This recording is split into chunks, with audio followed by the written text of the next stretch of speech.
क्या ऑफिस में सारे डिसीजंस बॉस खुद ले लेते हैं? कुछ डिसीजंस में कलीग्स की एडवाइस और हेल्प भी तो लेते हैं।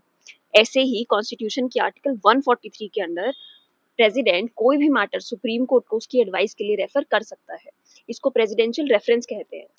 तो प्रेसिडेंट मुर्मू ने सुप्रीम कोर्ट को कुछ क्वेश्चंस रेफर किए उनकी क्लैरिफिकेशन और एडवाइस के लिए, जिनमें से दो इंपॉर्टेंट क्वेश्चंस थे। जब भी स्टेट लेजिस्लेचर गवर्नर को कोई बिल भेजती है उसकी एसेंट के लिए, तो कॉन्स्टिट्यूशन के अंडर गवर्नर की क्या पावर्स हैं उस बिल पर एक्ट करने के लिए।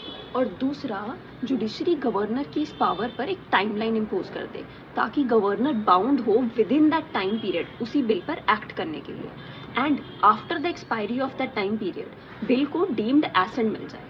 तो पहले क्वेश्चन में सुप्रीम कोर्ट ने कहा कि कॉन्स्टिट्यूशन के अंदर गवर्नर की 3 पावर्स हैं। वो अपनी एसेंट दे सकता है, वो बिल को रिजर्व कर सकता है प्रेसिडेंट की कंसिडरेशन के लिए, और वो अपने कमेंट्स लिखकर स्टेट लेजिस्लेचर को बिल वापस भेज सकता है उसकी रिकंसिडरेशन के लिए। इससे दोनों इंस्टीट्यूशंस के बीच में एक हार्मनी रहती है, एक चेक एंड बैलेंस रहता है, जिससे लॉ मेकिंग सिस्टम बेटर होता है। और दूसरे क्वेश्चन के लिए सुप्रीम कोर्ट ने कहा कि गवर्नर की इस पावर पर कोई भी टाइमलाइन इम्पोज नहीं की जा सकती। कॉन्स्टिट्यूशन मेकर्स ने इस पावर को बहुत ही फ्लेक्सिबल बनाया ताकि कॉन्टेक्स्ट और सिचुएशन देखकर गवर्नर अपने डिसीजंस ले सके और अपने फंक्शंस को एफिशिएंटली परफॉर्म कर पाए। लेकिन सुप्रीम कोर्ट अपनी जुडिशियल रिव्यू की पावर के अंडर गवर्नर को ये डायरेक्शन दे सकती है कि बिल पर act with in a reasonable period of time किया जाना चाहिए।